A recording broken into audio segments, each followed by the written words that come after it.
ಮೂಡಲಕೆರೆನ ಸುದ್ದಿ ವಾಹಿನಿಗೆ ಸ್ವಾಗತ. ಇದು ನಿಮ್ಮ ವಿಶ್ವಾಸ ಸುದ್ದಿಯ ಪ್ರತೀಕ. ಈಗ ನಮ್ಮ ಮುಖ್ಯಮಂತ್ರಿಗಳು ನಮ್ಮ ಗುರುಗಳಾದಂತ ಸಿದ್ದರಾಮಯ್ಯ ಅವರು ಮಾತಾಡ್ತಾರೆ ಅಂತ ಅವರಲ್ಲಿ ಮನವಿ ಮಾಡಿಕೊಳ್ತೇವೆ.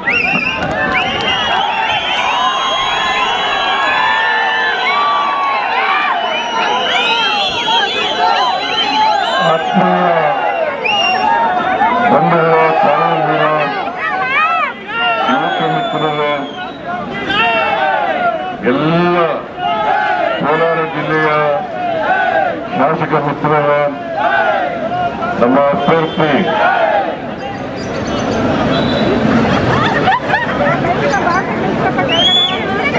ಮಾನ್ಯ ಗೌತಮ್ ಅವರೇ, ಮಾಧ್ಯಮದ ಸ್ನೇಹಿತರೆ, ನೀವೆಲ್ಲ ಬಿಸಿಲಿನಲ್ಲಿರೋದ್ರಿಂದ ಬಹಳ ಜನ ಈ ಜಿಲ್ಲೆಯ ಶಾಸಕರುಗಳು ಅವರೆಲ್ಲರೂ ಕೂಡ ಮಾತನಾಡಬೇಕಾಗಿತ್ತು. ನಂಜೇಗೌಡರು, ನಾರಾಯಣಸ್ವಾಮಿ, ನಜೀರ್ ಅಹಮದ್, ಆಮೇಲೆ ಬೈತಿ ಸುರೇಶ್, ಸುಧಾಕರ ಎಲ್ಲರೂ ಮಾತನಾಡಬೇಕಾಗಿತ್ತು. ಸಮಯದ ಬಿಸಿಲಲ್ಲಿ ಇರೋದ್ರಿಂದ ಅವ್ರು ಯಾರು ಕೂಡ ಮಾತನಾಡ್ತಾ ಇಲ್ಲ. ತಿಂಗಳು 26ನೇ ತಾರೀಕು ಕೋಲಾರ ಲೋಕಸಭಾ ಕ್ಷೇತ್ರಕ್ಕೆ ಮತದಾನ ನಡೀತಾ ಇದೆ. ನಮ್ಮ ಪಕ್ಷದಿಂದ ಗೌತಮ್ ಅವರನ್ನ ಅಧಿಕೃತ ಅಭ್ಯರ್ಥಿಯನ್ನಾಗಿ ಹೈಕಮಾಂಡ್ ಘೋಷಣೆ ಮಾಡಿದೆ. ಈಗಾಗಲೇ ಗೌತಮ್ ಅವರು ನಿಮ್ಮನ್ನು ಉದ್ದೇಶಿಸಿ ಮನವಿ ಮಾಡಿ ನಿಮ್ಮ ಆಶೀರ್ವಾದವನ್ನ ಬೇಡಿದ್ದಾರೆ. ನಾನು ಕೂಡ ಅವರ ಪರವಾಗಿ ನಿಮ್ಮಲ್ಲಿ ಮನವಿಯನ್ನು ಮಾಡತಕ್ಕಂಥದ್ದು 26ನೇ ತಾರೀಕು ಮುಳಬಾಗಿಲು ಕ್ಷೇತ್ರದ ಎಲ್ಲ ಬಂಧುಗಳು ಮತಗಟ್ಟೆಗೆ ಹೋಗಿ ನಮ್ಮ ಪಕ್ಷದ ಚಿಹ್ನೆ ಹಸ್ತದ ಗುರುತಿನ ಮುಂದೆ ಬಟನ್ ಒತ್ತೋದ್ರ ಮೂಲಕ ಗೌತಮ್ ಅವರಿಗೆ ಆಶೀರ್ವಾದವನ್ನು ಮಾಡಬೇಕು ಅಂತೇಳಿ ನಿಮ್ಮಲ್ಲಿ ಮನವಿಯನ್ನು ಮಾಡಲಿಕ್ಕೆ ಬಯಸ್ತಾ ಇದ್ದೀನಿ. ನಾವು ಬರೀ ನಿಮ್ಮ ಮತವನ್ನು ಮಾತ್ರ ಯಾಚನೆ ಮಾಡ್ತಾ ಇಲ್ಲ. ಕಳೆದ 10 ತಿಂಗಳಲ್ಲಿ ನಾವು ಅಧಿಕಾರಕ್ಕೆ ಬಂದ ಮೇಲೆ ನಾವು ಕೊಟ್ಟಂತ ಎಲ್ಲ ಭರವಸೆಗಳನ್ನು ಕೂಡ ಈಡೇರಿಸಿದ್ದೇವೆ. ಎಲ್ಲ ಭರವಸೆಗಳನ್ನು ಕೂಡ ವಿಶೇಷವಾಗಿ 5 ಗ್ಯಾರಂಟಿಗಳನ್ನ ನಾವು ಅಧಿಕಾರಕ್ಕೆ ಬಂದ ತಕ್ಷಣ ಯಾರಿಗೆ ಕೊಡ್ತೇವೆ ಅಂತ ಹೇಳಿತ್ತು. ನಾವು ಅಧಿಕಾರಕ್ಕೆ ಬಂದ 8 ತಿಂಗಳಲ್ಲಿ ಎಲ್ಲ ಗ್ಯಾರಂಟಿಗಳನ್ನು ಕೂಡ ಈಡೇರಿಸಿದ್ದೇವೆ. ಕೊಟ್ಟ ಮಾತಿನಂತೆ ನಡ್ಕೊಂಡಿದ್ದೇವೆ. ನಿಮಗೆ ಸುಳ್ಳು ಭರವಸೆಗಳನ್ನ ನಾವು ಕೊಟ್ಟಿರಲಿಲ್ಲ. ಇದೇ ಬಿಜೆಪಿಯವರು ಹೇಳಿದ್ರು ದೊಡ್ಡ ದೊಡ್ಡ ಗ್ಯಾರಂಟಿಗಳನ್ನ ಕೊಡ್ತಾ ಇದ್ದಾರೆ ಕಾಂಗ್ರೆಸ್ನವರು. ಅವ್ಯಾವನ್ನು ಕೂಡ ಜಾರಿ ಮಾಡ್ಲಿಕ್ಕೆ ಸಾಧ್ಯ ಇಲ್ಲ. ಒಂದು ವೇಳೆ ಮಾಡಿದ್ರೆ ಕರ್ನಾಟಕದ ಖಜಾನೆ ಖಾಲಿ ಆಗ್ಬಿಡ್ತದೆ ಅಂತಕ್ಕಂಥ ಮಾತುಗಳನ್ನ ಹೇಳಿದ್ರು. ಇವತ್ತು 5 ಗ್ಯಾರಂಟಿಗಳನ್ನ ಜಾರಿ ಮಾಡಿ 36,000 ಕೋಟಿ ರೂಪಾಯಿಗಳನ್ನ 36,000 ಕೋಟಿ ರೂಪಾಯಿಗಳನ್ನ ಖರ್ಚು ಮಾಡಿದ್ದೀವಿ. ಮುಂದಿನ ವರ್ಷಕ್ಕೆ ಅಂದ್ರೆ 24-25ಕ್ಕೆ 52,009 ಕೋಟಿ ರೂಪಾಯಿಗಳನ್ನ ಇಟ್ಟಿದ್ದೇನೆ. ಬಿಜೆಪಿಯವರು ಹೇಳ್ತಾರೆ ಈ ಚುನಾವಣೆ ಆದ್ಮೇಲೆ ಈ ಗ್ಯಾರಂಟಿಗಳನ್ನ ನಿಲ್ಲಿಸ್ಬಿಡ್ತಾರೆ. ಮೊದಲೆಲ್ಲ ಹೇಳಿದ್ರು ದುಡ್ಡಿಲ್ಲ ಅವ್ರ ಹತ್ರ, ಅಭಿವೃದ್ಧಿ ಕೆಲಸ ನಡೆಯಲ್ಲ ಅಂತ ಹೇಳಿದ್ರು. ಈಗ ಹೇಳ್ತಾರೆ ಜಾರಿ ಕೊಟ್ಟ ಮೇಲೆ ಹೇಳ್ತಾರೆ ಚುನಾವಣೆ ಆದ್ಮೇಲೆ ನಿಲ್ಲಿಸ್ಬಿಡ್ತಾರೆ ಅಂತ ಹೇಳ್ತಾರೆ. ಅದು ಹಸಿ ಸುಳ್ಳು. ನಾವು ನಿಲ್ಸಕ್ ಹೋಗಲ್ಲ. ನಿಮ್ಗೆ ಏನ್ ಗ್ಯಾರಂಟಿಗಳನ್ನು ಕೊಟ್ಟಿದ್ದೀವಿ ಆ ಎಲ್ಲ ಗ್ಯಾರಂಟಿಗಳನ್ನ ನಮ್ಗೇನು 5 ವರ್ಷ ಅಧಿಕಾರ ಮಾಡ್ಲಿಕ್ಕೆ ಅವಕಾಶ ಕಲ್ಪಿಸಿಕೊಟ್ಟಿದ್ದೀನಿ. 5 ವರ್ಷಗಳು ಕೂಡ ಬಡವರಿಗೆ ನಾವು ಕೊಟ್ಟಿರ್ತಕ್ಕಂಥ ಎಲ್ಲ ಗ್ಯಾರಂಟಿಗಳನ್ನು ಕೂಡ ಮುಂದುವರಿಸ್ತೇವೆ.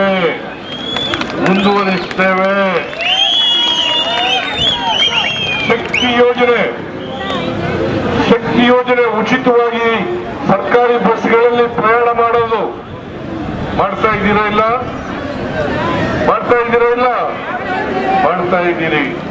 ಗೃಹ ಜ್ಯೋತಿ ಎಲ್ಲರಿಗೂ ಕೂಡ 200 ಯೂನಿಟ್ ವರೆಗೆ ಫ್ರೀ ಕರೆಂಟ್. 200 ಯೂನಿಟ್ ವರೆಗೆ ಫ್ರೀ ಕರೆಂಟ್.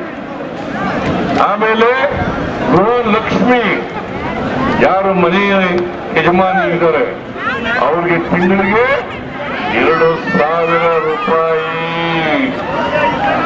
2,000 ರೂಪಾಯಿ. ಇದು ಪ್ರತಿ ತಿಂಗಳು ಕೂಡ 1,17,00,000 ಮಹಿಳೆಯರಿಗೆ ಪ್ರತಿ ತಿಂಗಳು ಕೊಡ್ತಾ ಇದ್ದೇವೆ. ಬಿಜೆಪಿಯವರೇ, ನೀವು ಹೇಳಿದ ರೀತಿ ನಾವು ಸುಳ್ಳು ಹೇಳಿಲ್ಲ, ಜನರಿಗೆ ಮೋಸ ಮಾಡಿಲ್ಲ, ಜನರಿಗೆ ದ್ರೋಹ ಮಾಡಿಲ್ಲ, ಜನರಿಗೆ ಪಟ್ಟು ಮಾಡಿದಂತೆ ನಡ್ಕೊಂಡಿದ್ದೇವೆ. ಇದು ಗೃಹ ಜ್ಯೋತಿ, ಗೃಹಲಕ್ಷ್ಮಿ.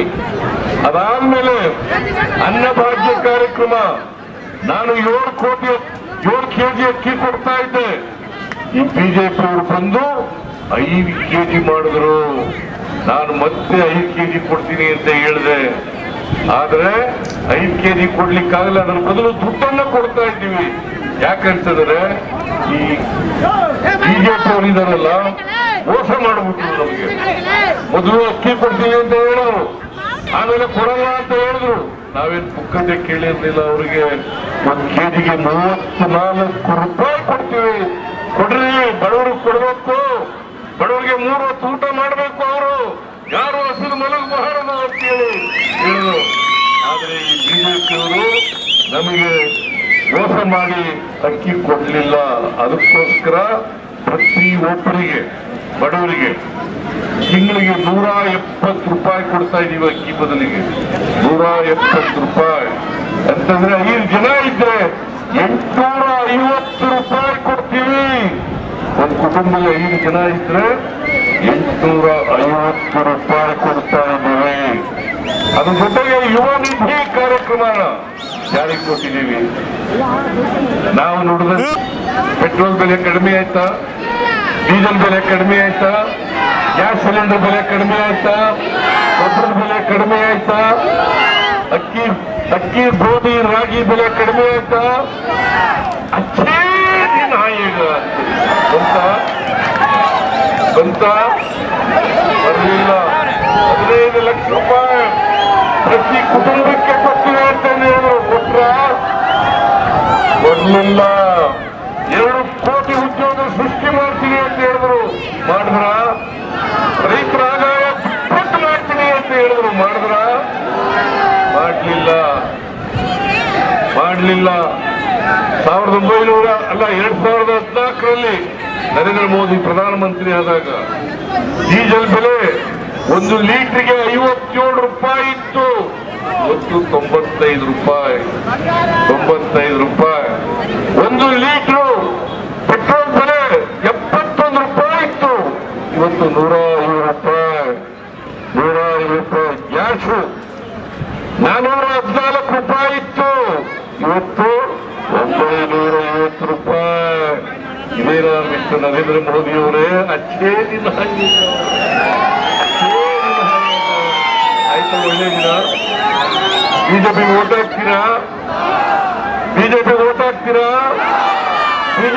ಹಾಕ್ತೀರಾ? ಹಾಕ್ಬಾರ್ದು. ಆ JDS ಇದರಲ್ಲ, ಅವರು ಬಿಜೆಪಿನ ಬೈತಾ ಇದ್ರು ಮೊದಲು.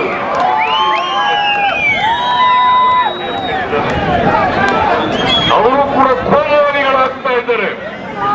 ಬಿಜೆಪಿ ಧರ್ಮ ಜಾತಿಯನ್ನು ಅವ್ರ ಮಧ್ಯೆ ಬೆಂಕಿ ಹಾಕಿ, ಜನಗಳ ನಡುವೆ ಬೆಂಕಿಯನ್ನ ಹಚ್ಚಿ, ಜನರು, ಹಿಂದೂಗಳು, ಮುಸಲ್ಮಾನರು ಒಡೆದಾಡ ರೀತಿಯಲ್ಲಿ ಮಾಡ್ತಾ ಇರ್ತಕ್ಕಂಥ ಧರ್ಮದ ಹೆಸರಿನಲ್ಲಿ, ಜಾತಿಯ ಹೆಸರಿನಲ್ಲಿ ಜನಗಳನ್ನ ವಿಂಗಡಣೆ ಮಾಡ್ತಕ್ಕಂಥ ಭಾರತೀಯ ಜನತಾ ಪಕ್ಷಕ್ಕೆ ಯಾವತ್ತೂ ಕೂಡ ಓಟ್ ಕೊಡಬಾರದು.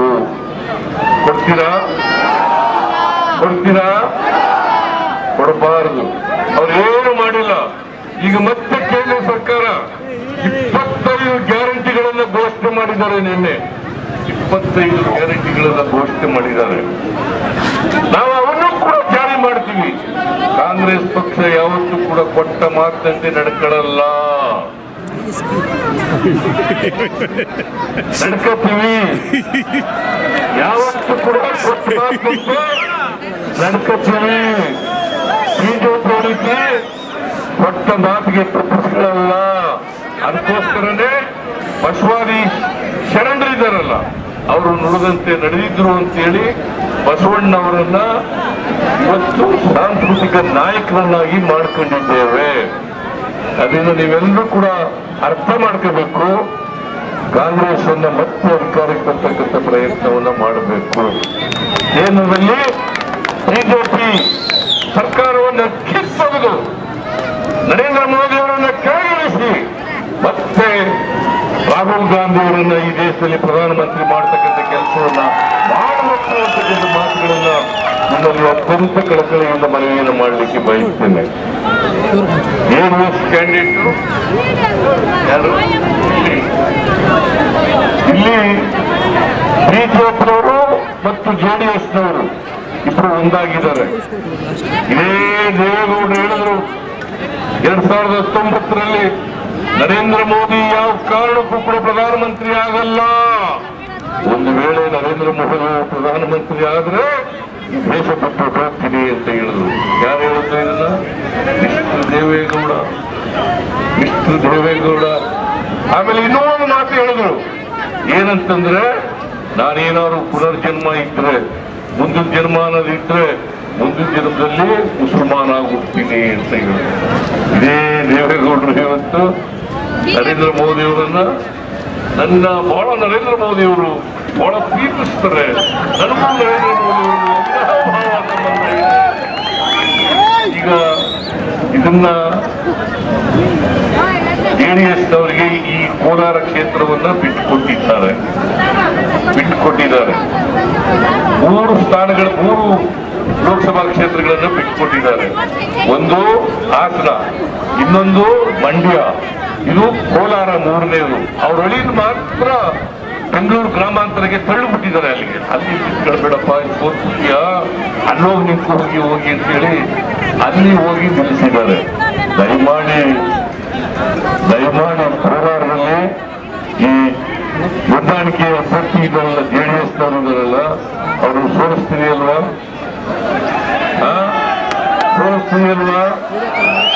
ದಯಮಾಡಿ ಸೋಲಿಸ್ಬೇಕು. JDSನವರು ಏನು ಮಾಡಿಲ್ಲ. ಇವತ್ತು ನಾನು KC ವ್ಯಾಲಿ ಕಾರ್ಯಕ್ರಮದ ಯೋಜನೆ ಮೂಲಕ ಕೋಲಾರ ಜಿಲ್ಲೆಯಲ್ಲಿ ಕೆರೆಗಳನ್ನ ನೀರು ತುಂಬಿಸ್ತಕ್ಕಂಥ ಕೆಲಸವನ್ನ ಮಾಡಿದಾಗ ಕುಮಾರಸ್ವಾಮಿ ವಿರೋಧ ಮಾಡಿದ್ರು. ಇವತ್ತು ಕೂಡ ವಿರೋಧ ಮಾಡುತ್ತಾರೆ. ಕೋರ್ಟ್ಗೆಲ್ಲ ಹಾಕ್ಸಿದ್ರು ಅರ್ಜಿ ಅಂಥವ್ರಿಗೆ ವೋಟ್ ಕೊಡ್ತೀರ? ಇವತ್ತು ಕೆರೆ ತುಂಬಿಸಿರೋದ್ರಿಂದ ಹಸಿರು ಆಗ್ತದೆ. ಕೋಲಾರ ಎಲ್ಲ ಹಸಿರು ಆಗಿದೆ.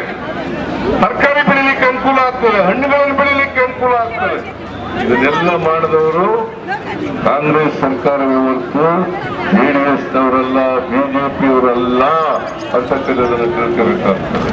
ಆದ್ರಿಂದ ಇವರ ಹೊಂದಾಣಿಕೆ ಅಭ್ಯರ್ಥಿ ಯಾರಿದ್ದಾರೆ, ಬಿಜೆಪಿ JDS ಅಭ್ಯರ್ಥಿ, ಅವ್ರ ಹೆಸರೇನಪ್ಪ? ಮಲ್ಲೇಶ್ ಬಾಬು.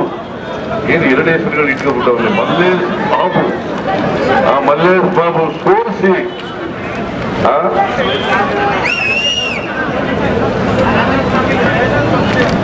ಇವನು ನಾರಾಯಣ ಸ್ವಾಮಿ ಅವರು ನಮ್ಮ 2 ಸಾರಿ ಅವರನ್ನು ಸೋಲಿಸಿದ್ದಾರೆ. ಬಂಗಾರಪೇಟೆ ಶಾಸಕರಾದಂತ ನಾರಾಯಣ ಸ್ವಾಮಿ ಅವರು 2 ಬಾರಿ ಸೋಲಿಸಿದ್ದಾರೆ. ಆ ಸೋತ ಅಭ್ಯರ್ಥಿಯನ್ನ ಕರ್ಕೊಂಡು ಇಲ್ಲಿ ಲೋಕಸಭಾ ಅಭ್ಯರ್ಥಿಯನ್ನಾಗಿ ಮಾಡಿದ್ದಾರೆ. ನೀವು ಇನ್ನೂ ಸೋಲಿಸ್ತೀರಿ ಅಲ್ವಾ? ನಮ್ಮ ಅಭ್ಯರ್ಥಿ ಗೌತಮರನ್ನ ಗೆಲ್ಲಿಸ್ತೀರಿ ಅಲ್ವಾ? ಇವೆಲ್ಲರೂ ಕೂಡ 26ನೇ ತಾರೀಕು ಮತಗಟ್ಟೆಗೆ ಹೋಗಿ ಬಿಜೆಪಿ JDS ಅಭ್ಯರ್ಥಿಯನ್ನ ಅವರಿಗೆ ವಿರುದ್ಧವಾಗಿ ಮತ ಹಾಕಿ ಗೌತಮ್ ಅವರಿಗೆ ಆಶೀರ್ವಾದ ಮಾಡಿ ಇವರನ್ನ ಲೋಕಸಭೆಗೆ ಕಳಿಸಿಕೊಡ್ಬೇಕು ಅಂತೇಳಿ ನಿಮ್ಮಲ್ಲಿ ಅತ್ಯಂತ ಕಳಕಳಿಯಿಂದ ಪ್ರಾರ್ಥನೆಯನ್ನ ಮಾಡ್ತೇನೆ. ದಯವಿಟ್ಟು ಮಾಡ್ತೀರಾ? ಗೆದ್ದೆಟ್ ಹುಲ್ಲಾಗ್ತೀರಾ? ಗೆದ್ದೆಟ್ ಹುಲ್ಲಾಗ್ತೀರಾ? ಯಾರು ಎತ್ತಿದೆ ಅವ್ರು ಹುಲ್ಲಾಕ್ಬೇಕಲ್ವಾ? ಹುಲ್ಲಾಕ್ಬೇಕಲ್ಲ, ಮತ್ತೆ ನಮ್ಗೆ ಆಶೀರ್ವಾದ ಮಾಡಬೇಕಲ್ಲ, ನಮ್ಗೆ ಆಶೀರ್ವಾದ ಮಾಡಬೇಕಲ್ಲ, ಕಾಂಗ್ರೆಸ್ಗೆ ಆಶೀರ್ವಾದ ಮಾಡಬೇಕಲ್ಲ, ಕಾಂಗ್ರೆಸ್ ಅಭ್ಯರ್ಥಿಗೆ ಆಶೀರ್ವಾದ ಮಾಡಬೇಕಲ್ಲ. ದಯವಿಟ್ಟು 26ನೇ ತಾರೀಕು ಮತಗಟ್ಟೆಗೆ ಹೋಗಿ ಹಸ್ತದ ಮುಂದೆ ಪಟ್ಟಣ ಹೊತ್ತದ ಮೂಲಕ ಗೌತಮ್ ಅವರಿಗೆ ಸಹಾಯ ಮಾಡಬೇಕು, ನಾವೆಲ್ಲರೂ ಕೂಡ ಆಶೀರ್ವಾದ ಮಾಡಬೇಕು ಅಂತೇಳಿ ನಿಮ್ಮಲ್ಲಿ ಅತ್ಯಂತ ಕಳಕಳಿಯಿಂದ ಪ್ರಾರ್ಥನೆ ಮಾಡಿ ನನ್ನ ಮಾತನ್ನು ಮುಗಿಸ್ತೇನೆ. ನಿಮ್ಮೆಲ್ಲರಿಗೂ ನಮಸ್ಕಾರ. ಎಲ್ಲರಿಗೂ ಧನ್ಯವಾದಗಳಪ್ಪ. ದಯವಿಟ್ಟು ನೀವು ಸಹಕರಿಸಿದ್ದಕ್ಕೆ.